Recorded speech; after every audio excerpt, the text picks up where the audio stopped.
হযরতে সালমান ফারসি রাদিয়াল্লাহু তাআলা বলেন, মোসেল শহরের মধ্যে ওই গির্জার যিনি পাদ্রী তিনার সাথে আমি সাক্ষাৎ করলাম। বেশ কিছু বছর তিনার সান্নিধ্যে থেকে আমি কাটিয়ে দিলাম। আমি সালমান ফারসি রাদিয়াল্লাহু তাআলা আস্তে আস্তে যুবক হয়ে গেলাম। আমি কোন ছোট্টবেলায় ইরানের ইস্পাহানে আমি জমিদার ঘর ছেড়ে চলে আসলাম। আমি আমার মা বাবাকে ছেড়ে চলে আসলাম খোদার তালাশে, আল্লাহকে চেনার জন্য, আল্লাহর পরিচয় পাওয়ার জন্য। আমার বাবারা ভাইয়েরা, সালমান ফারসি রাদিয়াল্লাহু তাআলা বলেন, মোসেল শহরের মধ্যে আমি অনেকটা বছর কাটিয়ে দিলাম। এই শহরের যিনি গির্জার পাদ্রী যিনি, তিনিও বৃদ্ধ হয়ে গেলেন, একেবারে মৃত্যুর সন্নিকটে চলে আসলেন। আমি তিনার কাছে জানতে চাইলাম, হুজুর আমি সিরিয়ায় গেলাম, হুজুর আমাকে আপনার কাছে পাঠাইলেন, আপনার কাছে জানতে চাই আপনার ইন্তেকালের পরে আমি কোথায় যাব। হযরতে সালমান ফারসি রাদিয়াল্লাহু তাআলা আনহুকে ওই গির্জার পাদ্রী বলেন, ও সালমান ফারসি, আমি যখন দুনিয়া ছেড়ে চলে যাব, তুমি আর মোসেল শহরে তাকিও না, এখান থেকে নাসিবাইন নামক শহর আছে, ওই শহরের গির্জায় যিনি পাদ্রী হিসাবে আছেন তিনার কাছে গিয়া তুমি তিনার সান্নিধ্যে তাকবা। জোরে বলেন, আরো জোরে বলেন। প্রথমত ইরানের ইস্পাহান, সেখান থেকে সিরিয়া, সেখান থেকে মোসেল, সেখান থেকে নাসিবাইন শহরে চলে আসলেন। চিৎকার দিয়ে বলি সুবহানাল্লাহ। আল্লাহর নবীর একজন সাহাবী, অত্যন্ত প্রিয়, অত্যন্ত কাছের সাহাবী। ফ্যানটা একটু করে কাছে এনে দেন। যিনার নাম হচ্ছে হযরতে সালমান আল ফারসি রাদিয়াল্লাহু তাআলা। সুবহানাল্লাহ বলেন। কি নাম বলেছি বাবারা? সালমান ফারসি। যিনার জন্ম হচ্ছে ইরানের ইস্পাহান শহরে। ইরানের, যদিও বা তিনি রাসূলুল্লাহর জবানে কলমা পড়ে মুসলমান হয়েছেন, সাহাবিয়তের মর্যাদা পেয়েছেন, তবে মুসলমানের গড়ে জন্ম তিনার হয় নাই। বড় জমিদার পরিবারের সন্তান। তবে দুঃখের বিষয় হচ্ছে বাবা ছিলেন আগুন পূজারী। নাউজুবিল্লাহ বলেন। আচ্ছা, আমার কথাগুলো কি আপনাদের বুঝতে কোনো অসুবিধা হচ্ছে? সালমান ফারসির বাবা ছিলেন আগুন পূজারী। তিনি এমন এক এক খোদার ইবাদত করতেন, বড় আশ্চর্যের বিষয়, সামনে আগুন দেখলে আগুনকে সিজদা দিত, রাস্তা দিয়ে বড় গাছ দেখলে গাছকে সিজদা মারত, বড় পাথর দেখলে পাথরকে সিজদা দিত, মূর্তি দেখলে মূর্তিকে সিজদা দিত, যেখানে যেটা পাই সেটাকে খোদা মনে করত। তবে সালমান ফারসি রাদিয়াল্লাহু তাআলা, ছোট্ট সন্তান, 6-7 বছরের শিশু, বাবার এই কার্যক্রমগুলা তিনার ভালো লাগতো না, তিনি পছন্দ করতেন না। চিৎকার দিয়ে বলি সুবহানাল্লাহ। জমিদারের সন্তান, বাবা বড় টেনশনের মধ্যে আছে, আমি যদি আমার ছেলেকে ঘর থেকে বাইর হইতে দিই, পাশে মূসা নবীর কিছু মত আছে ইহুদি ধর্মের, আবার ইস্পাহানের মধ্যে একটা খ্রিস্টানদের গির্জা আছে যেখানে ইনজিল কিতাবের চর্চা হয়, ঈসা নবীর উম্মতদের উঠা বসা হয়। আমার ছেলে যদি তাদের পাল্লায় পড়ে মিসগাইড হয়ে যায়, আমাদের বাপদাদার ধর্ম থেকে যদি সরে যায়, ইহুদি ধর্মে যদি চলে যায়, অথবা খ্রিস্টান ধর্মে যদি চলে যায়, সেই ভয়ে টেনশনে সালমান ফারসির বাবা সন্তানকে ঘর থেকে বের হতে দিতেন না। পড়ালেখা যা কিছু প্রয়োজন সবগুলা বাড়ির ভিতরে, বাড়ি থেকে বের হওয়ার কোনো সুযোগ নাই। কিতাবের মধ্যে আছে এই আলোচনাগুলা আমার নবীর সাহাবীদেরকে সালমান ফারসি রাদিয়াল্লাহু তাআলা আনহু নিজের মুখে বলেছেন। সুবহানাল্লাহ বলেন। তিনি বলছেন, হঠাৎ একদিন আমার বাবা আমাকে বলছে, সালমান, আমি 10-11 বছরের হয়েছি তখন, তুমি একটু আমার ওই কাজটা করে আসো। সালমান ফারসি রাদিয়াল্লাহু তাআলা বলেন, আমি বাড়ির আঙ্গিনা থেকে বের হলাম, ইরানের ইস্পাহান শহরের রাস্তা দিয়ে যাচ্ছিলাম। হঠাৎ দেখলাম রাস্তার পাশে খ্রিস্টানদের একটা গির্জা আছে। সেখান থেকে কে যেন বলছে লা ইলাহা ইল্লাল্লাহ। সুবহানাল্লাহ বলেন। হযরতে সালমান ফার্সি বলেন, আমি লা ইলাহা ইল্লাল্লাহ বাক্যটা শোনার সাথে সাথে মনে হলো কে আমাকে কলবের দরজার মধ্যে একটা আঘাত করছে। বলেন আল্লাহু আকবার। আবারও বলেন হেদায়েতের মালিক কে? আর একটু জোরে বলেন কে? হযরতে সালমান ফারসি রাদিয়াল্লাহু তাআলা বলেন,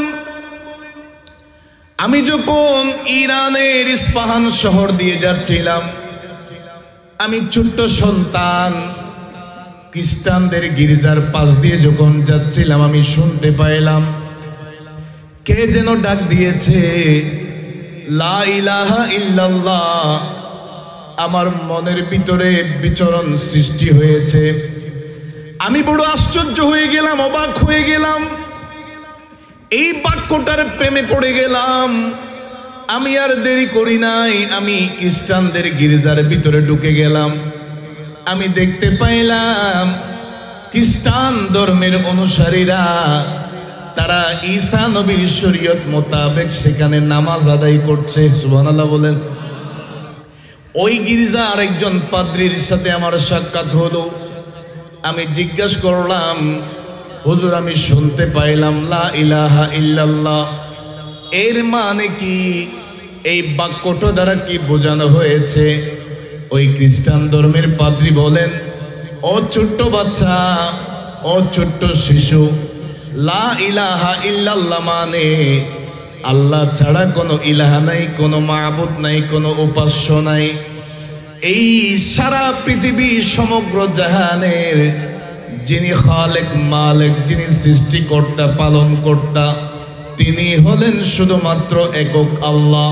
কুল হুয়াল্লাহু আহাদ, আল্লাহ এক, দ্বিতীয় কোনো খোদা নাই, দ্বিতীয় কোনো সৃষ্টিকর্তা নাই। আমরা এক আল্লাহর ইবাদতের মধ্যে থাকি। জোরে বলেন। হযরতে সালমান ফার্সি রাদিয়াল্লাহু তাআলা চিন্তায় পড়ে গেলেন। আমি আমার ছোট থেকে আমার বাবাকে দেখলাম, সামনে যদি আগুন পড়ে আগুনকে সিজদা দিতে, যদি সামনে পাথর দেখে পাথরকে সিজদা দিতে।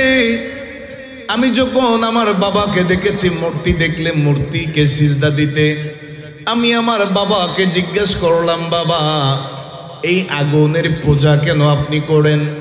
আমার বাবা আমাকে বলেছে এই আগুনের ভিতরে আমাদের সৃষ্টিকর্তা আছে। নাউজুবিল্লাহ বলেন। সালমান ফার্সি রাদিয়াল্লাহু তাআলা মনে মনে চিন্তা করলেন, এই গাছ পূজা, বাস পূজা, আগুন পূজা, পাথর পূজা এগুলো আমার পছন্দ না। তবে এই খ্রিস্টান ধর্মের অনুসারীরা একক আল্লাহর যে ইবাদতের মধ্যে আছে, এটা আমার বড় ভালো লেগে গেছে। আমি ওই খোদাকে চেনার জন্য, ওই খোদাকে বোঝার জন্য, তার পরিচয় পাওয়ার জন্য আমি সালমান ফার্সি রাদিয়াল্লাহু তাআলা মনে মনে ঠিক করে নিয়েছি আমি খ্রিস্টানদের গির্জার মধ্যে আসা যাওয়া করব। জোরে বলেন। সকালবেলা বাইরেছে, বাবা ছেলেকে কাজে পাঠাইছে, ছেলে গেছে খ্রিস্টানদের গির্জার ভিতরে।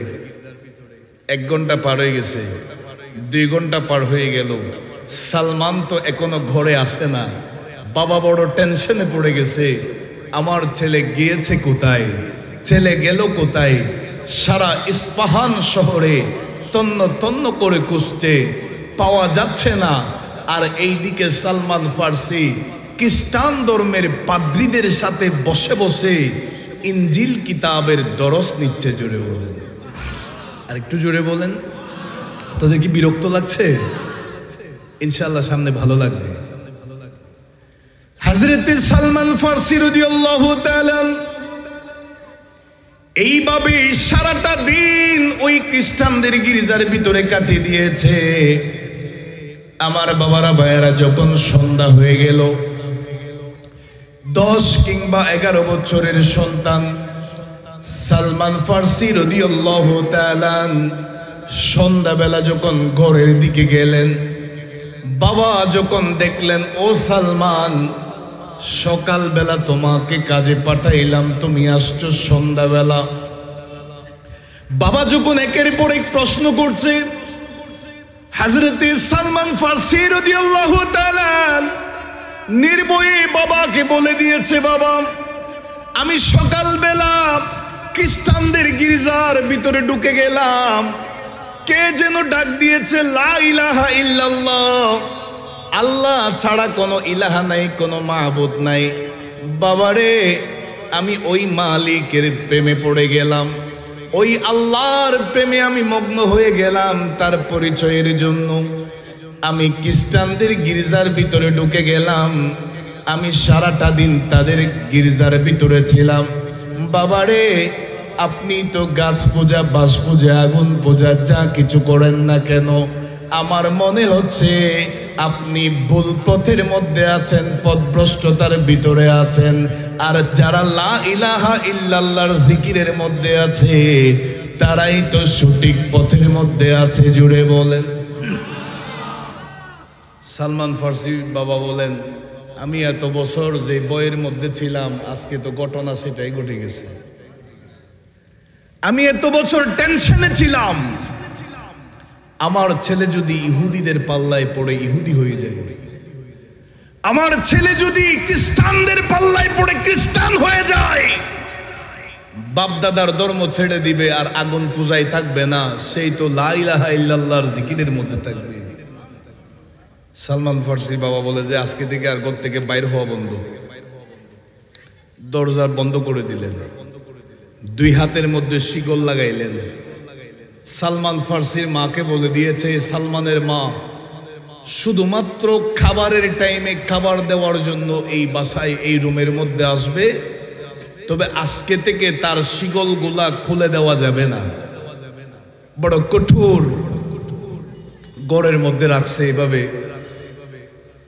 সকালবেলা যদিও বা বাবা শাসন করে চলে গেছে, ছেলে যদি স্কুলে না যায়, বাবা চিল্লাচিল্লি করলেও বলে যে আজকে দুপুরে বাদ দিবা না তারে। কিন্তু বাবার অগোচরে গোপনে এসে সন্তানকে খাবার খাওয়ায়, মা কখনো সন্তানকে না খাওয়াইয়া থাকতে পারে? সালমানের মা আসছে, বাবারে, বাবা যেটা শুনছে সেটা মানো, যেটা বলছে সেটা মানো, তুমি বাইরে যাইও না। সালমান বলে, মা আমাকে একটু শিকলটা খুলে দেন। খুলে দেওয়া হয়েছে, খাবারও খাইলেন। তিনি গড়ে কেউ না দেখে মতো আস্তে করে ঘর থেকে বের হয়ে গেলেন। আর একটু জুড়ে বলেন না। আবারও বলেন, হেদায়তের মালিককে। এই যে মাহফিলে আমরা এসেছি, আমরা কি নিজের থেকে আসলাম, নাম কি আমাদেরকে এনেছেন? আরো জোরে বলেন, এনেছেন কে? হেদায়তের মালিক। সালমান ফার্সি 10-11 বছরের সন্তান, জমিদার পরিবারের সন্তান, ঘর থেকে বের হয়ে গেছেন শুধুমাত্র আল্লাহকে খোঁজার জন্য। হযরতে সালমান ফার্সি রাদিয়াল্লাহু তাআলা বের হয়ে গেলেন। আমার বাবারা, ভাইয়েরা, ইস্পাহানের গির্জার মধ্যে চলে গেলেন। যাওয়ার সাথে সাথে পাদ্রীর সাথে সাক্ষাৎ করলেন। পাদ্রীকে বলে, ও ইস্পাহান শহরের গির্জার পাদ্রী, আমি সালমান ফার্সি বড় জমিদারের সন্তান, ঘর থেকে পালিয়ে আসছি, বের হয়ে গেছি। আপনি আমাকে এমন একটাই জায়গায় নিয়ে যান, এই ইস্পাহানে যদি আমি থাকি, আমার বাবা জানতে পারবে, আমাকে নিয়ে যাবে। এমন একটা শহরের সন্ধান দেন যেখানে গেলে আমাকে আর খুঁজে পাবে না। আমি কোথায় যাব? আল্লাহকে চেনার জন্য, আল্লাহকে বোঝার জন্য, আল্লাহর পরিচয় পাওয়ার জন্য আমি কোথায় গেলে ভালো হয়?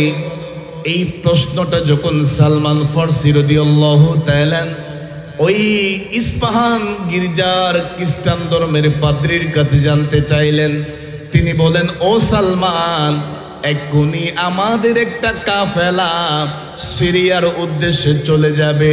সিরিয়ার জমিনের মধ্যে খ্রিস্টানদের বিশাল একটা গির্জা আছে। ওই গির্জার যিনি পাদ্রী, তুমি তিনার সাথে সাক্ষাৎ করবা, তিনাকে সব কিছু খুলে বলবা, তুমি ওই পাদ্রীর সাথে সেই গির্জায় অবস্থান করবে। জোরে বলেন। হযরতে সালমান ফার্সি রাদিয়াল্লাহু তাআলা রওনা হয়ে গেলেন, ওই সিরিয়ার কাফেলার সাথে রওনা হয়ে গেলেন। আমার বাবারা ভাইয়েরা, সিরিয়ার জমিনে যখন ওই খ্রিস্টানদের গির্জায় চলে গেলেন, তিনি ওই গির্জার পাদ্রীর সাথে সাক্ষাৎ করলেন, তিনাকে সমস্ত ঘটনাগুলা খুলে বললেন। সালমান ফার্সি রাদিয়াল্লাহু তাআলা সেই গির্জার মধ্যে বসবাস করছে, অবস্থান করছে। যদিও বা 10-11 বছরের সন্তান, দুনিয়াদারি বুঝে, কিছুটা বুদ্ধি হয়েছে। সালমান ফার্সি রাদিয়াল্লাহু তাআলা বলেন, আমি যেই পাদ্রীর আন্ডারে সেই গির্জার মধ্যে ছিলাম, আমি একদিন 2 দিন এইভাবে দেখতেছি ওই পাদ্রীটা ভালো মানুষ নয়, এই একজন প্রতারক, এই একজন ধোঁকাবাজ। খ্রিস্টান ধর্মের মানুষরা যখন বিভিন্ন স্বর্ণ চাঁদি টাকা পয়সা যখন গির্জার মধ্যে দান করে, ওই পাদ্রী গরিবদেরকে এগুলা না দিয়ে, ফকিরদেরকে না দিয়ে, ওই পাদ্রী নিজের জন্য এগুলা এক জায়গার মধ্যে একত্রিত করছে, জমা করছে। আমি দেখতে পাইলাম একটা নয়, দুইটা নয়, কয়েক বছর ধরে ওই পাদ্রী গরিবদের হকগুলা নিজের জন্য রেখে দিচ্ছে, একটা জায়গায় জমা করছে। হাজরা, তোমরা যেই পাদ্রীকে বড় বুজুর্গ মনে করছো, বড় পণ্ডিত মনে করছো, বড় আলেম মনে করছো, এই মূলত ভালো আলেম নয়, এই একজন সিটার আলেম, ধোঁকাবাজ আলেম, ধোঁকাবাজ পাদ্রী। তোমরা তার অপরাধ কি জানোনি? সালমান ফার্সি রাদিয়াল্লাহু তাআলা বলেন, আমি তাদেরকে বলে দিলাম, এই পাদ্রীকে তোমরা যত স্বর্ণ চাঁদি রূপা মুদ্রা দিতা, এগুলা গরিবদেরকে দিত না, সবগুলা নিজের জন্য জমা রেখে দিয়েছে। এমন একটা কামরার ভিতরে নিয়ে গেলেন, যেই কামরার নিচে যখন গর্ত খনন করেছে, দেখা গেল একটা নয়, দুইটা নয়, 40টা স্বর্ণের মুদ্রার তলে ওই গর্তের ভিতরে সেই পাদ্রীটা রেখে দিয়েছে। চিৎকার দিয়ে বলেন না নাউজুবিল্লাহ।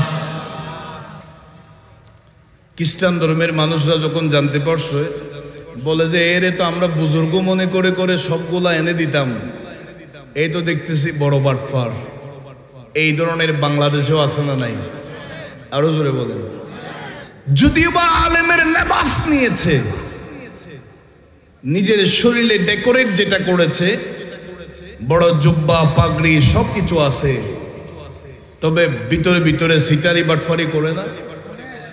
ওই পাদ্রী স্বর্ণ চাঁদি রূপা চুরি করেছে, আর বাংলাদেশে যেগুলো আছে এগুলো আমাদের আপনাদের ঈমান চুরি করতেছে।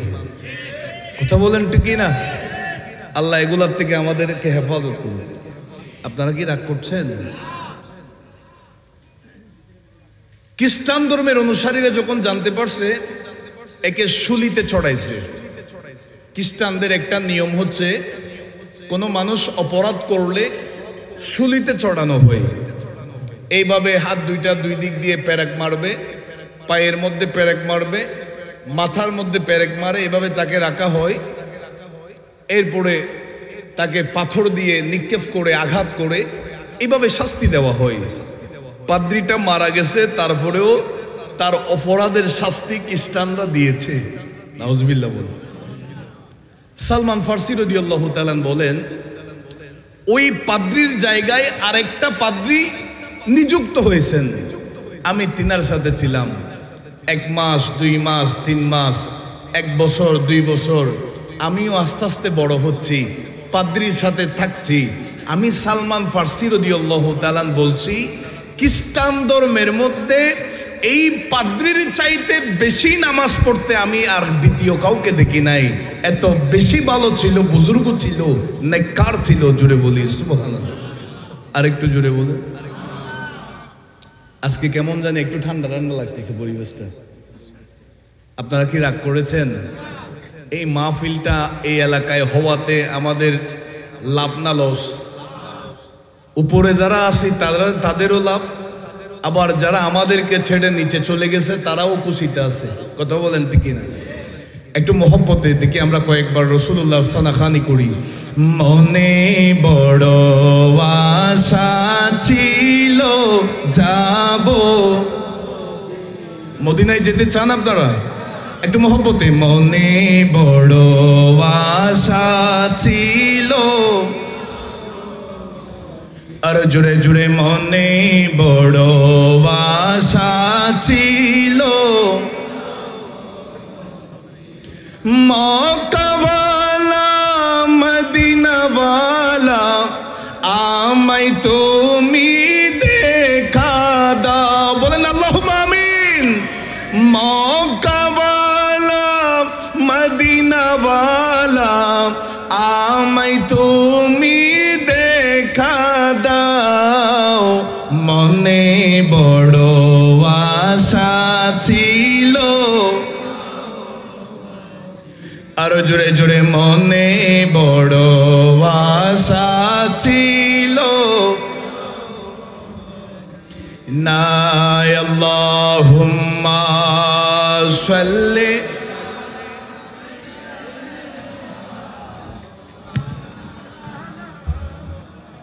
ওয়ালা আলি সাইয়্যিদিনা। এমন ঘরে যাবি রে মন, যে ঘরের নাই ঠিকানা। এমন ঘরে শুইবি রে মন, যে ঘরের নাই বিছানা। আল্লাহুম্মা জুড়ে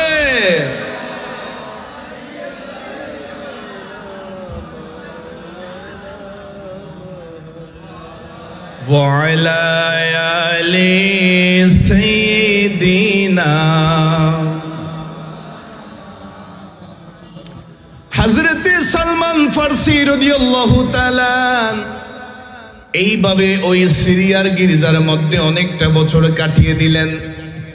আমার বাবারা ভাইয়েরা, কিতাবের মধ্যে আছে সালমান ফারসি রাদিয়াল্লাহু তাআলা বলেন, ওই গির্জার যিনি পাদ্রী, জিনাকে আমি ভালো বলেছি, নেককার বলেছি, নামাজি বলেছি, ওই পাদ্রীটা বৃদ্ধ হয়ে গেলেন, অসুস্থ হয়ে গেলেন, মৃত্যু শয্যায় পড়ে গেলেন, একেবারে মৃত্যুর সন্নিকটে চলে গেলেন।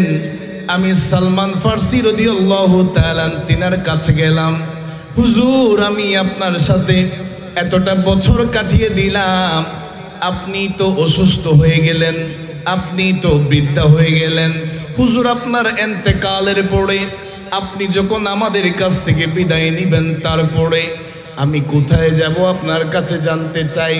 আমি কি এই সিরিয়ার গির্জার মধ্যে থেকে যাব, নাকি এখান থেকে দূরে কোথাও চলে যাব?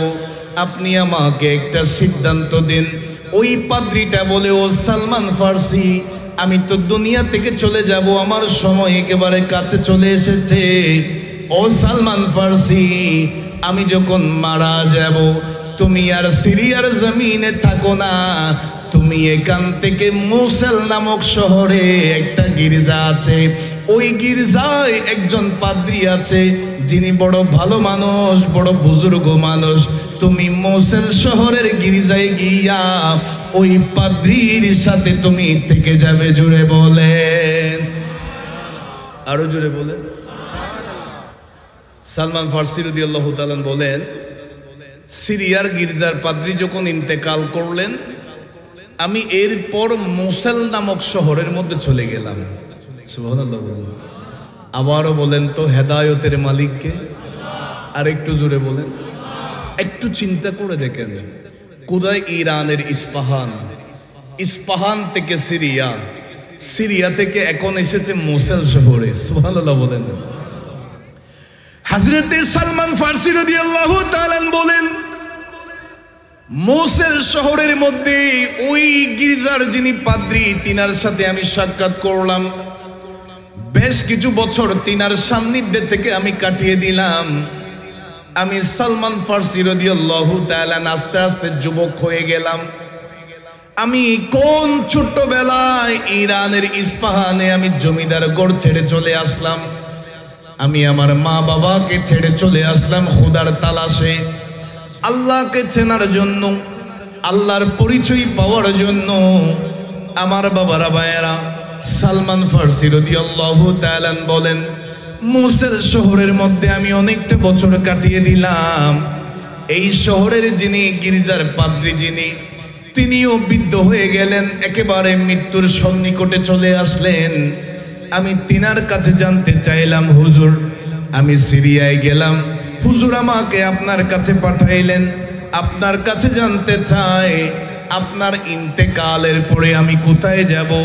হযরতে সালমান ফার্সি রাদিয়াল্লাহু তাআলা আনহুকে ওই গির্জার পাদ্রী বলেন, ও সালমান ফার্সি, আমি যখন দুনিয়া ছেড়ে চলে যাব, তুমি আর মোসেল শহরে তাকিও না, এখান থেকে নাসিবাইন নামক শহর আছে, ওই শহরের গির্জায় যিনি পাদ্রী হিসাবে আছেন তিনার কাছে গিয়া তুমি তিনার সান্নিধ্যে তাকবা। জোরে বলেন, আরো জোরে বলেন। প্রথমত ইরানের ইস্পাহান, সেখান থেকে সিরিয়া, সেখান থেকে মৌসেল, সেখান থেকে নাসিবাইন শহরে চলে আসলেন। চিৎকার দিয়ে বলি সুবহানাল্লাহ। আপনারা কি বিরক্ত হয়ে যাচ্ছেন? সাহাবায়ে কেরামদের জীবনীগুলো আমাদের জানার দরকার আছে না? সাহাবায়ে কেরামদের ভিতরে রাসূলুল্লাহর প্রেম ভালোবাসা কেমন ছিল, এগুলা জেনে আমাদের ঈমানকে মজবুত করার দরকার আছে না? আরো জোরে বলেন না। বর্তমানে দেখা যায় ওলি আল্লাহদের মাজারের শানে অনেকে বেয়াদবি করে, অনেকে মাজারের ভিতরে হামলা করে আগুন লাগিয়ে দেয়। কিন্তু আমাদের বোঝা উচিত, এই যে বাংলাদেশের মধ্যে আমরা আছি, আজকে আমরা নিজেদেরকে ইসলামী সাইনবোর্ড লাগিয়ে মুসলমান হিসাবে দাবি করছি আমি মুসলমান, আমি মুসলমান গোরের সন্তান, নিজেকে দাবি করছি আমি ইমানদার, নিজেকে দাবি করছি আমি আল্লাহওয়ালা, আমি বড় বুজুর্গ দাবি করছি, আমি মসজিদের মধ্যে জুমার নামাজে যাই, আবার আমার সামর্থ্য থাকলে আমি খানায়ে কাবা তাওয়াফে যাই, মদিনাতুল মুনাওয়ারা জিয়ারতে যাই। একটি বারের জন্য চিন্তা করলাম না আমার বাড়ি তো আরবের মক্কায় নয়, আমার বাড়ি তো আরবের মদিনায় নয়। এই বাংলাদেশে তো ইসলাম নামে কোনো ধর্ম ছিল না, বাংলাদেশে তো মুসলমানত্বের কোনো কিছুই ছিল না। এই বাংলাদেশে ইসলাম পাইলাম কোত্থেকে? বাংলাদেশে মুসলমানত্বের এই শুরুটা হয়েছে কোত্থেকে? একটাই জবাব আসবে, যতগুলা ইসলামের ইতিহাসের কিতাব আছে আপনি স্টাডি করে দেখবেন, পাক ভারত উপমহাদেশের মধ্যে ইসলাম এসেছে কিভাবে, এই ইসলামকে আনলো কারা, ইসলামকে এনেছেন তারা। অনেকেই মাছের পিঠে করে এসেছে, অনেকেই পাথরের উপর দাঁড়িয়ে এসেছে, অনেকেই যাই নামাজে দাঁড়িয়ে এসেছে। জিনাদের খেদমতের কারণে, জিনাদের বদৌলতে আজকে আমরা ইসলাম পেয়েছি। এমন এমন আল্লাহর ওলিদের শানে আমরা বেয়াদবি করছি, কথা বলেন ঠিক? আরো জোরে বলেন। সুতরাং ওলি আল্লাহদের কারণেই আমাদের ভিতরে এশকে রসুল সৃষ্টি হয়েছে, সাহাবায়ে কেরামদের কারণে আমাদের ভিতরে নবীর প্রেম সৃষ্টি হয়েছে, কথা বলেন ঠিক কিনা? ওলি আল্লাহদের শানে বেয়াদবি কখনো করা যাবে? আল্লাহ আমাদেরকে বোঝার তৌফিক দান। যারা এখনো বুঝে না তাদেরকে আল্লাহ অতি তাড়াতাড়ি বোঝার তৌফিক দান। আরো জোরে বলেন। অনেকে মনে করতেছে মাজার ভাঙি ফেললে মনে হয় ইসলাম কায়েমে গেছে। আচ্ছা, আপনারা কি রাগ করতেছেন? মনোযোগ। কারণ আনোয়ার আওয়াসি, আপনারা কি মোহসেন আউলিয়াকে আপনারা অস্বীকার করতে পারবেন? হ্যাঁ, ওলি আল্লাহদের মাজারের আঙ্গিনায় অনেক ধরনের অনেক কিছু হতে পারে, তাই বলে কি আল্লাহর ওলির বিরোধিতা করা যাবে? করা যাবে না আমরা বললাম না, কিন্তু এই যাবে না বলেছেন কে? আরেকটু জোরে বলেন। মনোযোগ। সালমান ফার্সির আলোচনায় থাকবো। কোরআনুল কারীমের সূরা কাহাফ এর 28 নম্বর আয়াত। এখানে সবাই বুঝবেন, বাংলা সবাই বুঝেন, আমি একেবারে শাব্দিক অনুবাদটা করব। সূরা কাহাফের 28 নম্বর আয়াত। আমার মুখে মুখে বলেন, সূরা কাহাফের আয়াত নম্বর কত? 28। আল্লাহ বলেন, ওয়াসবির নাফসাকা মা, ও বান্দা তোমরা তাদের সাথে সম্পৃক্ত হয়ে যাও, মিলে যাও, মিশে যাও, তাদের সাথে তোমরা কানেক্টেড হয়ে যাও। আল্লাহ কাদের সাথে? আল্লাহ বলেন, আল্লাযীনা যারা ইয়াদউনা রাব্বাহুম বিল গাদাতি ওয়াল আশিয়্যি, সকাল এবং সন্ধ্যা যারা আমি আল্লাহকে ডাকে তাদের সাথে মিশে যাও। আরেকটু জোরে বলেন। আল্লাহ বলেন, যারা সকাল এবং সন্ধ্যা আমি আল্লাহর জিকির করে, আমি আল্লাহকে ডাকে, তোমরা তাদের সাথে মিশে যাও। আল্লাহ বলেন, ইউরিদুনা ওয়াজহাহু, তাদের প্রতিটা সেকেন্ড, প্রতিটা মুহূর্ত, প্রতিটা সময় দুনিয়ার কাউকে খুশি করতে চায় না, তারা সব সময় আল্লাহকে খুশি করতে চায়। আর একটু জোরে বলেন না। এখন তো আমরা অনেককে খুশি করার জন্য হিন্দুদের পূজা মণ্ডপেও চলে যাই। কথা বলেন ঠিক কিনা? আল্লাহ আমাদেরকে এগুলার থেকে দূরে থাকার তৌফিক দান করুন। যদি প্রশ্ন করেন, ওগো গৌসুল আজম দস্তগীর আব্দুল কাদের জিলানী রাদিয়াল্লাহু তাআলা, আপনার জীবনী স্টাডি করে পেলাম, বাহাজাতুল আসরার লিখেছেন আল্লামা আবুল হাসান শাকনফি রাহমাতুল্লাহি আলাইহি, বড় গ্রান্টেড নির্ভরযোগ্য কিতাব। সেখানেও আমরা পেলাম আপনি এত বুজুর্গিয়ত পেলেন কেমনে, এত উচ্চ মকাম পেলেন কেন না? আপনি যে বলেছেন পৃথিবীর যেই কোনো প্রান্তে আমার যেই কোনো আশেক ভক্ত মুসিবতে পড়ুক না কেন, ইয়া গৌসে পাক বলে ডাক দিলে, ইয়া গৌসুল আজম বলে ডাকলে, আমি যেখানেই থাকি না কেন আমার আশেককে মুসিবত থেকে উদ্ধার করার জন্য আমি চোখের পলকে হাজির হতে পারি। ও গৌসে পাক, এই পাওয়ার কোত্থেকে পাইলেন? এই পজিশন কেমনে পাইলেন? গৌসে পাক রাদিয়াল্লাহু তাআলা আনহুর একটাই জবাব আসবে, ইয়াদউনা রাব্বাহুম বিল গাদাতি ওয়াল আশিয়্যি, সকাল এবং সন্ধ্যা আমি গৌসে পাক, আমি আমার গোটা হায়াতে জীবনীতে আমি শুধু আল্লাহর জিকিরের মধ্যে ছিলাম। জুড়ে ইয়া রাসূলুল্লাহ, ইয়া রাসূলুল্লাহ। এখন আসুন আল্লাহ কি বলেন, ওয়ালা তা'দু আইনাকা আনহুম। কোরআন শরীফের সূরা কাহাফের 28 নম্বর আয়াত। প্রয়োজন হলে কোট করে রাখেন। সুন্নি আলেমরা কখনো দলিল ছাড়া কথা বলে। ওয়ালা তা'দু আইনাকা আনহুম, আল্লাহ বলেন তোমরা তাদের কাছ থেকে চোখ ফিরাইও না, মুখ ফিরাইও না। সুবহানাল্লাহ বলেন না। সেজন্যই আমরা, তোমরা যত বিরোধিতা করো না কেন, আমরা ওলি আল্লাহদের কদম ধরে থাকবো। তোমরা আমাদেরকে যত মাজার পূজারি বলো না কেন, আমরা ওলি আল্লাহদের মাজারে জিয়ারত করব।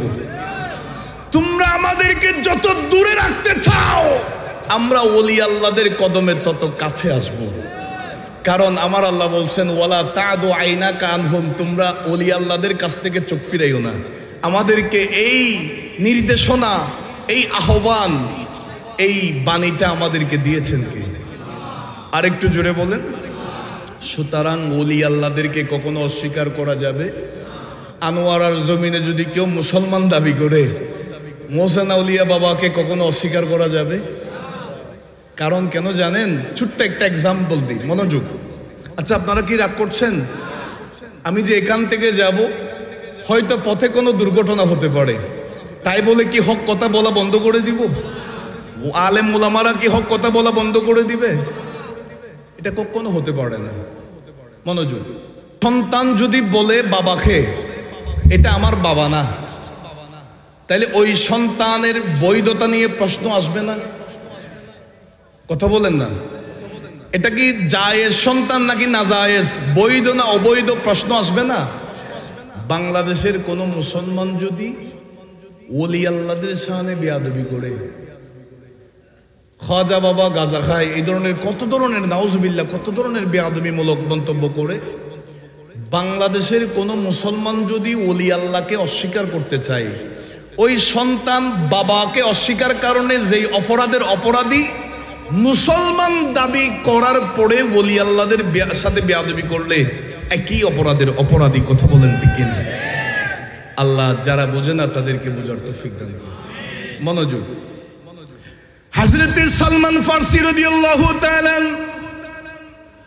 ওই মুসেল নামক শহর থেকে নাসিবাইনে চলে গেলেন। আমার বাবারা ভাইয়ারা, নাসিবাইন শহরের মধ্যে অনেক বছর তিনি ছিলেন। সেই শহরের যিনি পাদ্রী, তিনার সাথে অনেকটা বছর তিনি কাটিয়ে দিলেন। কাটানোর পরে তিনি ওই পাদ্রী যখন একেবারে মৃত্যু শয্যায় পড়ে গেলেন, সালমান ফারসি রাদিয়াল্লাহু তাআলা বড় আফসোস করে বলেন, হুজুর আমি যেই গির্জায় যাই না কেন, কয়েকটা বছর পরে ওই গির্জার পাদ্রী তিনি অসুস্থ অথবা ইন্তেকালের সময় চলে আসে। আমি ইরানের ইস্পাহান থেকে সিরিয়ায় আসলাম। হুজুর সিরিয়া থেকে আমি মোসেল নামক শহরে চলে আসলাম। মোসেল শহর থেকে আমি নাসিবাইনে চলে আসলাম। সেখান থেকে এই নাসিবাইন শহরের মধ্যে আমি আপনার কাছে এত বছর ছিলাম। হুজুর আপনার কাছে জানতে চাই, বছরের পর বছর তো আমি ভ্রমণ করছি, আমি আমার মঞ্জিলে মকসুদে পৌঁছবো কখন? আমি আমার গন্তব্যস্থলে যাব কখন? আমার গন্তব্য ঠিকানা কোথায় আমি এটাও তো জানি না। হুজুর আপনার কাছে জানতে চাই, আপনার ইন্তেকালের পরে এই নাসিবাইন নামক শহর থেকে আমি কোথায় চলে যাব, নাকি এখানে থেকে যাব? ওই গির্জার পাদ্রীটা বলে, ও সালমান ফারসি, তোমার আর দৌড়াদৌড়ি করা লাগবে না, তুমি একেবারে মঞ্জিলে মকসুদের ধারে কাছে চলে এসেছো। এখান থেকে তুমি আর এদিক সেদিক যাবা না। উমরিয়া নামক একটা জায়গা আছে, যেই জায়গার মধ্যে একটা গির্জা আছে, ওই গির্জার একজন পাদ্রী আছেন, বড় ভালো মানুষ, বুজুর্গ মানুষ। তুমি যদি তিনার কাছে যাও তাইলে তুমি তোমার গন্তব্যের ঠিকানার সন্ধান পেয়ে যাবে। জুড়ে বলে হযরতে সালমান ফারসি রাদিয়াল্লাহু তাআলা তিনি বলছেন, আমি নাসিবাইন শহরের মধ্যে বেশ কয়েক বছর কাটানোর পরে ওই গির্জার পাদ্রীর ইন্তেকালের পরে আর আমি দেরি করি নাই, আমি উমরিয়া নামক জায়গায় চলে গেলাম। আমার বাবারা ভাইয়ারা, কিতাবের মধ্যে আছে উমরিয়া নামক গির্জার মধ্যে, সেই শহরের গির্জায় যখন সালমান ফারসি অবস্থান করছেন, বেশ কয়েকটা বছর কাটিয়ে দিলেন। ওই পাদ্রী যিনি অসুস্থ হয়ে গেলেন, ইন্তেকালের সন্নিকটে চলে আসলেন, হযরতে সালমান ফারসি রাদিয়াল্লাহু তাআলা বলেন, হুজুর আমি অনেকগুলা শহরের গির্জার মধ্যে গিয়েছি, অনেক শহরের গির্জার মধ্যে আমি দৌড়াদৌড়ি করেছি, আপনার কাছে জানতে চাই আপনার ইন্তেকালের পরে আমি কোথায় যাব? হযরতে সালমান ফারসি রাদিয়াল্লাহু তাআলা আনহুকে ওই উমরিয়া নামক শহরের গির্জার পাদ্রী বলে, ও সালমান ফারসি রাদিয়াল্লাহু তাআলা, আর কোন খ্রিস্টান ধর্মের গির্জায় যাওয়া লাগবে না, আর কোন গির্জায় দৌড়াদৌড়ি করা লাগবে না, তুমি একেবারে আল্লাহর পরিচয় পাওয়ার জন্য সন্নিকটে চলে এসেছো। ও সালমান ফারসি রাদিয়াল্লাহু তাআলা, তুমি এই উমরিয়া জায়গা থেকে নাখালাস্তান নামক একটা জায়গা আছে, সেখানে চলে যাবে। সেখান থেকে ইয়াসরাব নামক একটা জায়গা আছে, সেই জায়গায় চলে যাবে। সেই জায়গার ডানেও খেজুর গাছ, বামেও খেজুর গাছ, সামনেও খেজুর গাছ, পিছনেও খেজুর গাছ, এমন একটা জায়গা আছে, যেই জায়গার নাম হচ্ছে ইয়াসরাব। আমাদের ইনজিল কিতাবের মধ্যে আছে, আমরা গবেষণা করে পেয়েছি, স্টাডি করে পেয়েছি, আখেরি জামানার নবী যিনি দুনিয়ার জমিনে আগমন করবেন আরবের মক্কা শহরে, সেখান থেকে তিনি আল্লাহর নির্দেশে ইয়াসরাব নামক শহরের মধ্যে চলে আসবে। যে ইয়াসরাব শহরটা দয়াল নবীর কদম পড়ার কারণে সেটা মদিনাতুল মুনাওয়ারা হয়ে যাবে। জুড়ে বলে ও সালমান ফারসি রাদিয়াল্লাহু তাআলা, সেই মদিনায় আখেরি জামানার নবীর আগমন হবে। ওই নবীকে তুমি চিনবা কেমনে? ওই নবী যে আসলেই সত্যিকারের নবী, সেই পরিচয়টা তুমি পাবে কেমনে? আমি তোমাকে তিনটা আলামত দিয়ে দিচ্ছি, এই আলামতগুলা তুমি পরীক্ষা করে দেখবা। যদি পরীক্ষার মধ্যে তোমার পজিটিভ আসে তাইলে বুঝে নিবে উনি সত্যিকারের নবী, আখেরি জামানার নবী। প্রথমত যিনি আখেরি জামানার নবী হবেন, ইনজিল কিতাবের মধ্যে আমরা পড়েছি তিনার কাছে যখন কোনো উম্মত, কোনো আশেক যখন কোনো দান সৎকার পয়সা, দান সৎকার খানা পিনা নিয়ে যাবে, কোনো জাকাতের মালামাল নিয়ে যাবে, ওই নবী দান সৎকার গ্রহণ করবেন না। দ্বিতীয় নম্বর আলামত হচ্ছে তিনার কাছে কোনো আশেক যদি হাদিয়া নিয়ে যায়, তোফা নিয়ে যায়, হাদিয়া হিসাবে কোনো খাবার নিয়ে যায়, ওই নবী হাদিয়া গ্রহণ করবেন, দান সৎকার গ্রহণ করবেন না। আর তৃতীয় নাম্বার যে আলামত, আখেরি জামানার নবীর দুই কাদের মাঝখানে, দুই কাঁধ মুবারকের মাঝে একটা মোহরে নবুয়ত আছে। সেই মোহরে নবুয়ত জিনার থাকবে তিনি হচ্ছেন আখেরি জামানার নবী। জুড়ে বলে, আরেকটু জুড়ে বলেন। সালমান ফারসি রাদিয়াল্লাহু তাআলা সেই 11 বছর বয়স থেকে ইরানের ইস্পাহান থেকে শুরু করে সিরিয়ার গির্জা, সেখান থেকে মোসেল শহরে, সেখান থেকে নাসিবাইন শহরে, সেখান থেকে উমরিয়া শহরে, এখন তিনি বুঝতে পারলেন আমি যেখান থেকে বের হয়ে গেলাম, যেই জায়গায় আসার জন্য বের হয়ে গেলাম, আমি তো আমার ঠিকানার কাছাকাছি চলে আসলাম। আরেকটু জুড়ে বলেন, বলেন হেদায়েতের মালিককে। আরেকটু জুড়ে বলেন কে? কোথায় ইরানের ইস্পাহান আর কোথায় মদিনাতুল মুনাওয়ারা। চিন্তা করে দেখেন কত হাজার লক্ষ কিলোমিটার পার হয়ে তিনি মদিনায় আসবেন। জুড়ে বলি মারহাবা। একটু মহব্বতে, ইয়া রাসূলুল্লাহ ইয়া হাবিব, আর জুড়ে জুড়ে ইয়া রাসূলুল্লাহ, আর জুড়ে জুড়ে ইয়া রাসূলুল্লাহ,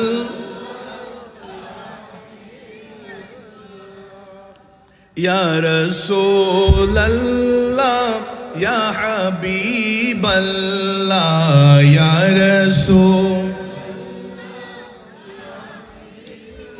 আচ্ছা, আপনারা কি বিরক্ত হচ্ছেন? ইয়া রাসূলুল্লাহ বললে কি কোনো শিরিক বেদাতের ফতোয়ার সুযোগ আছে? একটু জবান খুলে পড়েন। আমার নবী কি এগুলা দেখে না? মদিনার থেকে আমার নবী শুনে না? একটু মহব্বতে জবান খুলে, ইয়া রাসূলুল্লাহ, ইয়া রাসূলুল্লাহ, ইয়া রাসূলুল্লাহ, তুমি জীবন, তুমি মরণ, আধার ঘরে তুমি আপন, তুমি জীবন, তুমি মরণ, আধার ঘরে তুমি আপন, তুমি মোদের পারের তরি, তুমি মোদের পারের তরি, তুমি নিদানে তরানে বালা, ইয়া রাসূল ইয়া রাসূলুল্লাহ, ইয়া রাসূলুল্লাহ, তুমি মোদের আশার আলো, তাই তো তোমায় বাসি ভালো। একটু মহব্বতে কি বলা যায় না? ইয়া রাসূলুল্লাহ, তুমি মোদের আশার আলো, তাই তো তোমায় বাসি ভালো।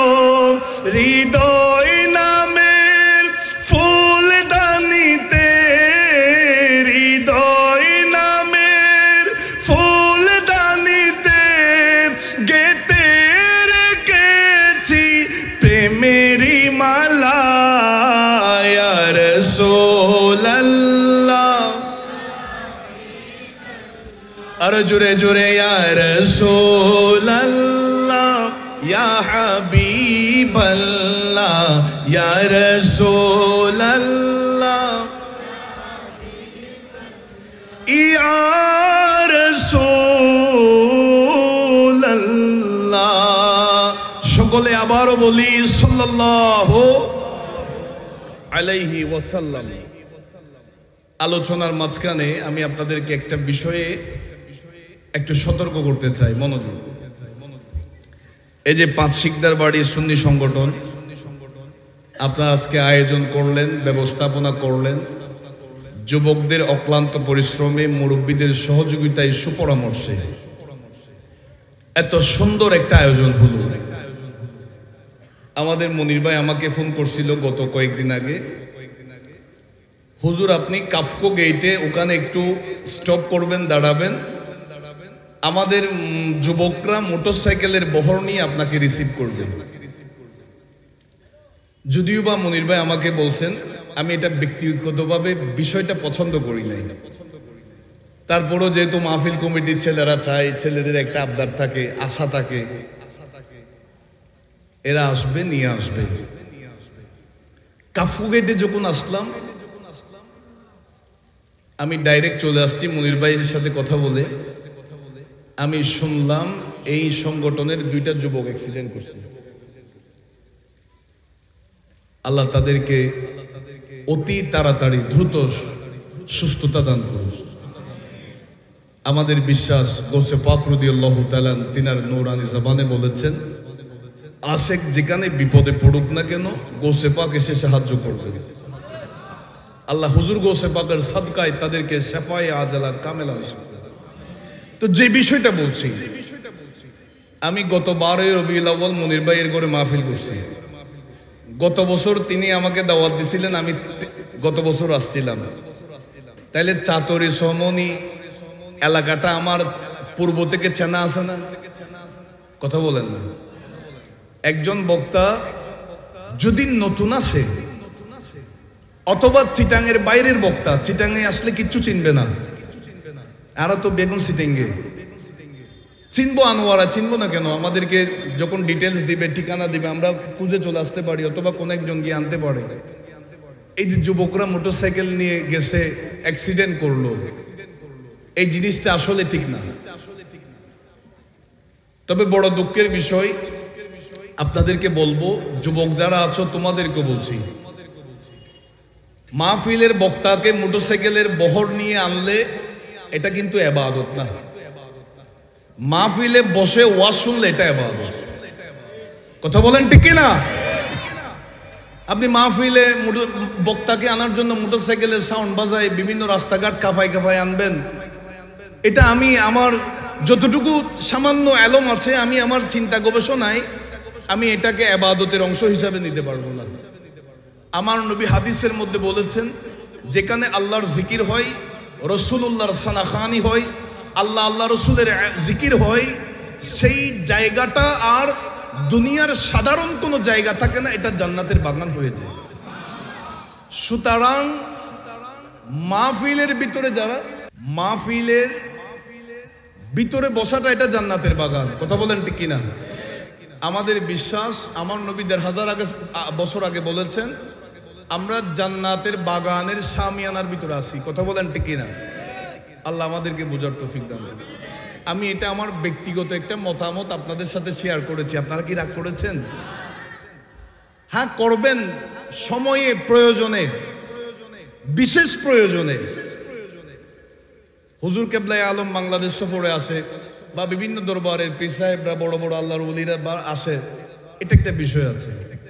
তবে এই জিনিসটা আজকে যে একটা অ্যাক্সিডেন্ট হয়ে গেল, এটা আমি নিজেও শুনে খুব আপসেট হয়ে গেলাম। আল্লাহ তাআলা এই 2টা যুবক যারা অ্যাক্সিডেন্ট করেছে, আল্লাহ তাদেরকে শেফা দান করুন। আরেকটু জোরে বলুন, আল্লাহ আমাদের সকলকে এই এলাকার উপর খাস রহমত নাযিল করুন। একটু দরুদ শরীফ পড়েন, আল্লাহুম্মা সাল্লি।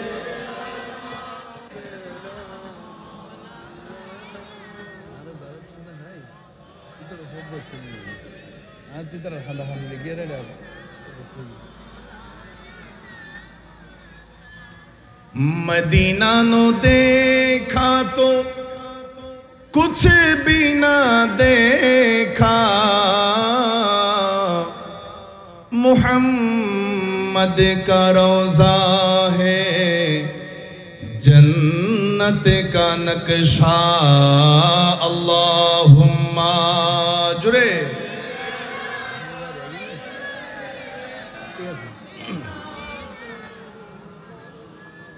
मुहम्मद व अला आली।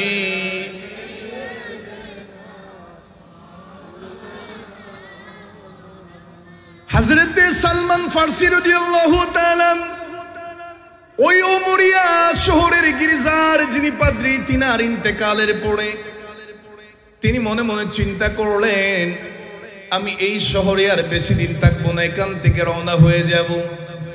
আমার বাবারা ভাইয়ারা, একটা কাফেলার কর্তৃপক্ষের সাথে তিনি সাক্ষাৎ করলেন।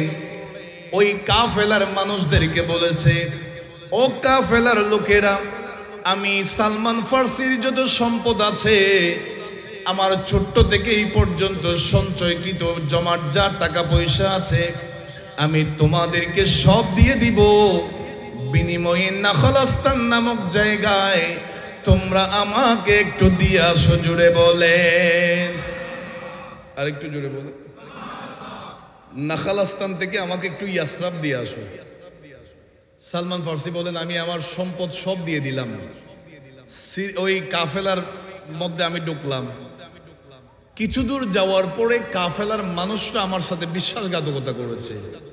তারা আমাকে একজন ইহুদি মালিকের কাছে বিক্রি করে দিছে। বিক্রি করে দেওয়ার পরে আমি বড় টেনশনে পড়ে গেলাম। হায় আল্লাহ, সেই ছোট্ট থেকে আমি ইরানের ইস্পাহান থেকে রওনা হয়েছি, আমি আমার পরিবারকে ছেড়ে আমি সিরিয়ায় চলে আসলাম। সিরিয়া থেকে আমি মুসেল শহরে চলে আসলাম। মুসেল থেকে নাসিবাইন শহরে চলে আসলাম। নাসিবাইন থেকে উমরিয়া, উমরিয়া থেকে নাখলাস্তান যাওয়ার কথা, আমাকে কোথায় নিয়ে আসলো? ওই ইহুদি মালিকের হাতে যখন বিক্রি করে দিছে সালমান ফারসি রাদিয়াল্লাহু তাআলা, তিনি তো এখন পরাধীন হয়ে গেলেন, আর স্বাধীন নাই। একজন মালিকের গোলাম, যদিও বা জমিদারের সন্তান, এখন তিনি মালিকের গোলাম হয়ে আছেন। তিনি আমার বাবারা ভাইয়ারা ওই মালিকের সাথে যাচ্ছেন। সালমান ফারসি রাদিয়াল্লাহু তাআলা বলেন, আমি যেতে যেতে যেতে যেতে যেতে যেতে এমন একটা জায়গায় গিয়ে পৌঁছে গেলাম যেখানে দেখলাম ডান পাশেও খেজুর গাছ, বাম পাশেও খেজুর গাছ। আমি সালমান সামনের দিকে দেখলাম, সেখানেও খেজুর গাছ। পিছনের দিকে তাকাইলাম, সেখানেও খেজুর গাছ। সালমান ফারসি বলেন, আমার মন খুশি হয়ে গেছে, যদিও বা আমাকে ইহুদি মালিকের হাতে বিক্রি করে দিছে। আমি বুঝতে পারলাম আমি সেই জায়গায় চলে আসলাম যেই জায়গায় আসার জন্য আমি সেই ইরানের ইস্পাহান থেকে বের হয়ে গেলাম। আমি তো এখন ইয়াসরাব তথা মদিনাতুল মুনাওয়ারায় চলে এসেছি। জুড়ে বলেন, আরো জুড়ে বলেন। ইয়াসরাব নামে তুমি ছিলা অলকনের দেশ, বড়ই মারাত্মক যে ছিল তোমার পরিবেশ। আপনারা কি রাগ করছেন? একটু মহব্বতে। ইয়াসরাব নামে তুমি ছিলা অলকনের দেশ, বড়ই মারাত্মক যে ছিল তোমার পরিবেশ। নবীর ছোঁয়ায় হলে তুমি সোনার মদিনা, নবীর ছোঁয়ায় হলে তুমি না। সব বলিব কিন্তু তোমায় বলতে পারি না, সব বলিব কিন্তু তোমায়। সোনার মদিনায় আমার প্রাণের মদিনা, সোনার মদিনায় আমার। সব বলিব কিন্তু তোমায় বলতে পারি না, সব বলিব কিন্তু তোমায়। জান্নাতের বাগান তোমায় নবী বলেছেন। সুবহানাল্লাহ বলেন। খাকে সেফার অধিকারী তোমায় করেছেন। জান্নাতের বাগান তোমায় নবী বলেছেন। খাকে শেফার অধিকার তোমায় করেছেন, তোমার বুকে শুয়ে আছেন শাহে মদিনা, তোমার বুকে শুয়ে আছেন শাহে মদিনা। সব বলিব কিন্তু তোমায়, সব বলিব কিন্তু তোমায় বলতে পারি না। আরেকবার মোহব্বতে বলেন, সোনারে মদিনা মদিনা, সব বলিব কিন্তু তোমায় বলতে পারি না, সব বলিব কিন্তু তোমায় ভুলিনি, বলবো না, বলতে পারি না, ভুলিনি। সব বলিব কিন্তু তোমায় বলতে পারি না, সব বলিব কিন্তু তোমায় বলতে। আল্লাহ আমাদেরকে সব সময় আল্লাহ মদিনার হাজিরি নসিব করুন। যারা এখনো যেতে পারেন নাই, আল্লাহ জীবন একবার হলেও আল্লাহর নবীর রওজা দেখার তৌফিক দান করুন। হযরতে সালমান ফারসি রাদিয়াল্লাহু তাআলা বলেন, আমার মন খুশি হয়ে গেছে, কারণ আমি এখন মদিনাতুল মুনাওয়ারায়। আমি প্রতিদিন আমার মালিকের বাগানে কাজ করতাম, আর শুধু মনের মধ্যে একটা আকাঙ্ক্ষা থাকতো, আখেরি জামানার নবী মদিনায় আসছে কিনা এই নিউজটা শোনার জন্য। সুবহানাল্লাহ বলেন। অনেক লম্বা আলোচনা, আমি একেবারে সংক্ষেপ করছি। সালমান ফারসি রাদিয়াল্লাহু তাআলা বলেন, একদিন সকালবেলা আমি অনেক উঁচু খেজুর গাছের উপরে উঠে কাজ করতেছি, আমার মালিক বসে আছে নিচে। মালিকের একটা চাচতো ভাই আছে, সে এসে বলতেছে, আমাদের মদিনায় মক্কা থেকে ইসলাম ধর্মের প্রচার নিয়ে একজন নবী এসেছেন, আমাদের বাপদাদার ধর্ম সবাই ছেড়ে দিচ্ছে, ওই নবীর জবানে কলমা পড়ে মুসলমান হচ্ছে। সালমান ফারসি রাদিয়াল্লাহু তাআলা বলেন, আমার মন চাচ্ছিল আমি খেজুর গাছের উপর থেকে লাফ দিয়ে নিচে নেমে যাই, আখেরি জামানার নবীর আসার ঘটনাটা শোনার জন্য। আর একটু জোরে বলেন। সালমান ফারসি রাদিয়াল্লাহু তাআলা বলেন, আখেরি জামানার নবী যে মদিনায় আসছেন, আমি নিউজটা শুনলাম, আমি সকাল থেকে অপেক্ষা করছি কখন সন্ধ্যা হবে, আমার ডিউটি তো খতম হয়ে যাবে, রাতের বেলা মালিক না জানে মতো আমি গভীর রাত্রিতে বের হয়ে যাব, আমি আখেরি জামানার নবীকে একটা নজর দেখব। আর একটু জোরে বলেন।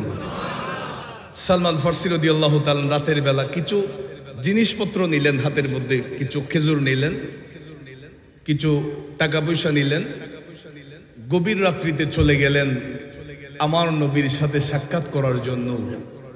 পিছনের সাইডে বসে আছেন, আল্লাহর নবীর নূরানি চেহারা মোবারকের দিকে দেখে আছে। আর একটু জোরে বলেন না সুবহানাল্লাহ। সালমান ফারসি রাদিয়াল্লাহু তাআলা নবীকে দেখা মাত্র তিনার ভিতরে কম্পন শুরু হয়ে গেল, মন খুশি হয়ে গেছে, উতলা হয়ে গেছে।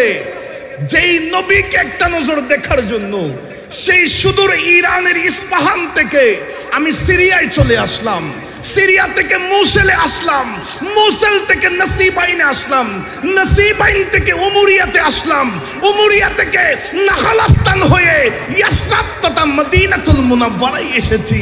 আখেরি জামানার নবীকে দেখতে পারলাম, এর চাইতে বড় খুশির নিয়ামত আর কি আছে? জোরে বলি সুবহানাল্লাহ। আল্লাহু আকবার। ইয়া রাসূলুল্লাহ, হ্যাঁ দোস্ত জিন্দাবাদ, ঠিক আছে জিন্দাবাদ।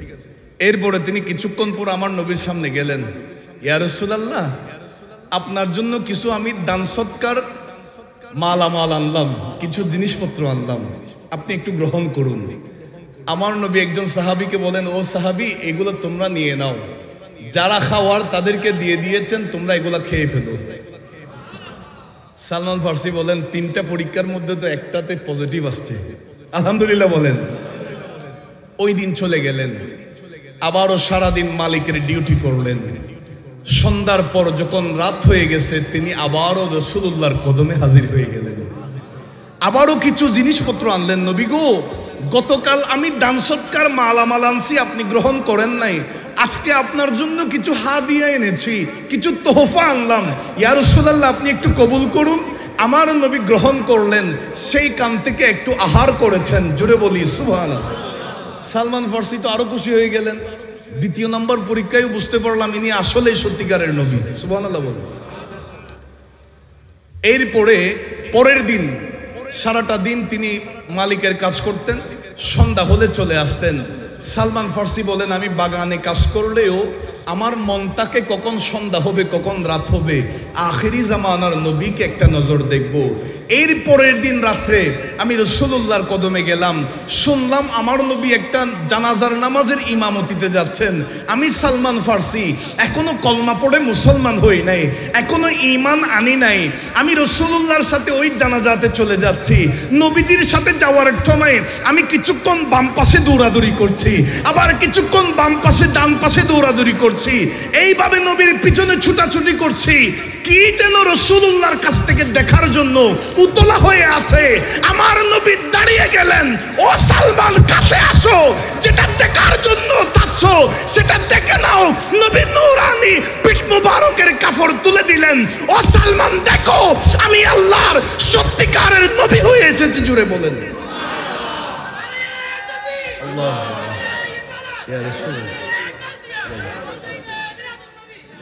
সালমান ফার্সি রাদিয়াল্লাহু তাআলা আল্লাহর নবীর মোহরে নবুয়ত দেখছেন, সুযোগ মিস করেন নাই, দৌড়ে গিয়ে ঠোঁট লাগিয়ে চুমু দিয়ে দিলেন। আমার নবী বলে, ও সালমান আর কিছু দেখা লাগবে? ইয়া রাসূলুল্লাহ আর সময় নষ্ট করতে চাই না। আমার নবীর জবানে কলমা পড়ে ইসলাম কবুল করলেন, মুসলমান হয়ে গেলেন। এরপরে হঠাৎ একদিন আমি একেবারে সংক্ষেপে, আমার হুজুরকে একটু কষ্ট দিল, একেবারে সংক্ষেপে মনোযোগ, আল্লাহর নবীর দরবারের মধ্যে এসে বসে আছেন সালমান ফার্সি রাদিয়াল্লাহু তাআলা আনহুর চেহারা মলিন। আমার নবী ডাক দিলেন, সালমান চেহারা মলিন কেন, কি হয়েছে? সালমান ফার্সি বলেন, ইয়া রাসূলুল্লাহ আমার মন চাচ্ছে আমি আমার গোটা হায়াতি জিন্দেগি আপনার কদমে কাটিয়ে দিতে। কিভাবে কাটাবো? আমি তো একজনের মালিকের আন্ডারে আছি, আমি তো গোলাম হয়ে আছি। নবীকে যখন তখন মন চাইলে আসতে পারি না। আমি বদরের ময়দানে অংশগ্রহণ করতে পারি নাই, আমি উহুদের ময়দানে অংশগ্রহণ করতে পারি নাই। ইয়া রাসূলুল্লাহ আমি মালিকের আন্ডারে থাকার কারণে আমি আপনার কাছে সব সময় থাকতে পারি না। আমার নবী বলেন, মালিককে জিজ্ঞেস করো কি লাগবে, কি দিলে তোমাকে আজাদ করে দিবে, স্বাধীন করে দিবে। সালমান ফার্সি গেলেন, বলে যে 300টা খেজুর গাছ একটা জায়গা দেখিয়ে দিব, সেখানে রোপণ করবা, শর্ত হচ্ছে একটাও মারা যাইতে পারবে না, একটা খেজুর গাছও মরতে পারবে না, 300টাই জিন্দা হতে হবে। সালমান ফার্সি বলেন, এটা কখনো হয়? কোন জায়গায় যদি 1000 গাছ রোপণ করি, সেখান থেকে বড় জোরে একেবারে 200টা টিকে সবগুলা মরে যায়, 300 থেকে 300 হবে কেমনে? এরপরে দ্বিতীয় কন্ডিশন হচ্ছে 40 আউকিয়া সমপরিমাণ আমাকে স্বর্ণ দিতে হবে। সালমান ফার্সি বলেন, আমার কাছে তো এত টাকা নাই, পয়সা নাই, এত স্বর্ণ মুদ্রা নাই। নবীর কাছে গেলেন, চেহারা মলিন। সালমানকে জিজ্ঞেস করেছো? ইয়া রাসূলুল্লাহ জিজ্ঞেস করলাম। কি বলেছে? নবীকে 300টা খেজুর গাছ দিতে হবে রোপণ করে, একটাও মরতে পারবে না, সবগুলা জিন্দা হতে হবে। আমার নবী বলেন, ও সাহাবীরা কে আছো আমার সালমানকে সাহায্য করবে, সহযোগিতা করবে তোমাদের ভাই সালমানকে? একজন সাহাবী বলেন, ইয়া রাসূলুল্লাহ আমি 50টা খেজুর তাকে উপহার দিব, আমি 50টা খেজুর গাছ দিব। আরেকজন বলে, ইয়া রাসূলুল্লাহ আমি 20টা দিব, আরেকজন বলে আমি 40টা দিব। এইভাবে সাহাবায়ে کرام দিতে দিতে 300টা পূর্ণ হয়ে গেছে। আমার নবী বলেন, সালমান তাড়াতাড়ি গর্ত করে আসো, তোমাদের গর্তগুলা খনন করা হলে আমি নবীকে ডাক দিবা, আমি আমার হাত মোবারক দিয়ে রোপণ করব। আরেকটু জোরে বলেন না, রাসূলুল্লাহর হাত মোবারকে বরকত আছে না? আরেকটু জোরে বলেন, আছে না? সহিহ বুখারী শরীফের মধ্যে হাদিস আছে, হযরতে সাইয়্যিদুনা আবু হুরায়রা রাদিয়াল্লাহু তাআলা 2-3 দিন ধরে একেবারে অনাহারে অবস্থায়, কিছুই কাম নাই, একেবারে অনাহারে অবস্থায় সিদ্দিক আকবরের সাথে সাক্ষাৎ হলো। হযরতে আবু হুরায়রা রাদিয়াল্লাহু তাআলা কোনো একটা কিছু জিজ্ঞেস করলেন, মনের মধ্যে আরাদা ছিল সিদ্দিক আকবর আমাকে বাসায় নিয়ে যাবে, ফারুক আজমের সাথে সাক্ষাৎ হলো, কিছু একটা প্রশ্ন করলেন, তবে নিয়ত ছিল আমি কিছুই খাই নাই, আমাকে তিনার সঙ্গে নিয়ে যাবে। আল্লাহর নবী আসলেন, আবু হুরাইরাকে দেখে মুচকি মুচকি হাসছেন, ও আবু হুরাইরা চলো আমার সাথে। নবীজির সাথে চলে গেলেন। কোন একজন সাহাবী এক পেয়ালা দুধ আনলেন আমার নবীর জন্য, হযরতে আবু হুরাইরার সামনে। আবু হুরাইরা মনে মনে খুশি হয়ে গেলেন, এগুলো আমি খাইলে তৃপ্তি সহকারে খাইতে পারবো। আমার নবী বলেন, আহলে সুফফার সদস্যদের সবাইকে ডাক দাও। আর একটু জোরে বলেন। হযরত আবু হুরায়রা দেখার পরে চিন্তা করতেছে, এগুলা এক পেয়ালা দুধ, এটা আমি খাবো নাকি আহলে সুফার আরেকজনকে দিব? কারো তো ফেট ভরবে না, তৃপ্তি হবে না মনে হয়। আমার নবীর কথা মোতাবেক ডাকলেন, ও আবু হুরায়রা এগুলো সবাইকে পান করাও। সবাই তৃপ্তি সহকারে একের পর এক পান করতেছে। আবু হুরায়রা অবাক হয়ে যাচ্ছে। হযরত আবু হুরায়রা রাদিয়াল্লাহু তাআলা বলেন, আমি সবাইকে পান করানোর পরে রাসূলুল্লাহর কদমে আসলাম, ইয়া রাসূলুল্লাহ আর এগুলো আছে। আমার নবী বলেন, তুমি পান করো। হযরত আবু হুরায়রা রাদিয়াল্লাহু তাআলা পান করা শুরু করলেন। নবী গো এগুলো আছে। আমার নবী বলেন, আবারও পান করো। আবারও পান করার পরে আবার বলে, ইয়া রাসূলুল্লাহ এগুলো আছে। আমার নবী বলেন, আবারও পান করো।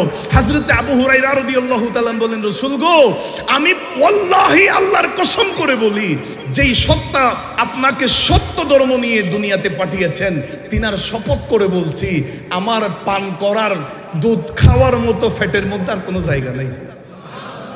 বাকি যেগুলো আছে এগুলো আমার নবী বলেন, আমাকে দাও। বিসমিল্লাহ আলহামদুলিল্লাহ বলে আমার নবী পান করে ফেললেন। রাসূলুল্লাহর কাছে বরকত আছে না নাই?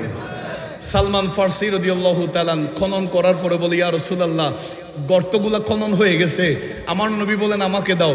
আমার নবী নুরানি হাত মোবারক একটা রোপণ করলেন। এইভাবে একটা একটা করে করে 300টা খেজুর গাছ রোপণ করে দিয়েছেন। ওয়াল্লাহি আল্লাহর কসম করে বলি, যতগুলা তারিখের কিতাব আছে, আমার নবীর যতগুলা রাসূল করিম সাল্লাল্লাহু আলাইহি ওয়াসাল্লামের জীবনের উপর যতগুলা কিতাব আছে, সেখানেও এই আলোচনাটা কোট করেছেন মুসান্নেফ রহমতুল্লাহ আলাইহি। তিনারা বলছেন আল্লাহর নবী রোপণ করেছেন, পরের দিন সেই গাছগুলাতে খেজুর ধরা আরম্ভ হয়ে গেছে। নবীজির হাত মোবারকে বরকত দিয়েছেন কি? এরপরে কোন একজন সাহাবী একটা ডিম আনলেন, স্বর্ণের ডিমের সমপরিমাণ একটা স্বর্ণের টুকরা আনলেন। ইয়া রাসূলুল্লাহ আপনার জন্য হাদিয়া। আমার নবী বলেন, তোমাদের পারস্যের ভাই কোথায়? সালমান ফারসি রাদিয়াল্লাহু তাআলা আসলেন, ইয়া রাসূলুল্লাহ লাব্বাইক। আমার নবী বলেন, এটা তোমার মালিককে দিয়ে দাও। রাসূল গো তিনি তো 40 আউকিয়া চেয়েছেন, এটা তো তেমন হবে না মনে হয়, পরিমাণে কম হবে। আমার নবী বলেন, ওই ওজন মাপার যন্ত্রে রাখলে তখন বুঝতে পারবা। নিয়ে চলে গেলেন। ওই মালিক যখন সেটার ওজন করছে, দেখছে বরাবর 40 আউকিয়া হয়ে গেছে। মালিক বলছে, তোমাকে আজাদ করে দিলাম। হযরতে সালমান ফারসি রাদিয়াল্লাহু তাআলা একেবারে খুশি হয়ে আমার নবীর কদমে চলে গেলেন। বাকি জিন্দেগি রাসূলুল্লাহর কদমে কাটিয়ে দিয়েছেন। তো এখান থেকে আমাদের এই লাইনটা আমাদের বুঝতে হবে, হেদায়েতের মালিককে। কোথায় ইরানের ইস্পাহান, কোথায় মদিনাতুল মুনাওয়ারা। তবে কন্ডিশন হচ্ছে আজকে রাসূল থাকতে হবে। কথা বলেন ঠিক না? আল্লাহ আমাদের সকলকে বুঝার তৌফিক দান করুক। আমি আমার বড় ভাইজানকে অনেক কষ্ট দিয়ে দিলাম, এটা বেহুরমতি হয়ে গেছে। তারপরেও বিষয় যেহেতু একটা দৌড়েছি, এটা তো শেষ করা লাগবে। আমি অনেকক্ষণ আপনাদেরকে কষ্ট দিয়ে ফেললাম। আমি আবারও দোয়া করছি, হুজুরকেও দোয়া করার জন্য অনুরোধ করব। এই সংগঠনের 2 জন ভাই অ্যাক্সিডেন্ট করেছে, আল্লাহ তাদেরকে শাফায়ে আজালা কামেলা নসিব করুক, আমিন। ওয়া আখিরু দাওয়ানা আলহামদুলিল্লাহি রাব্বিল আলামিন। ওয়াসসালামু আলাইকুম ওয়া রাহমাতুল্লাহি।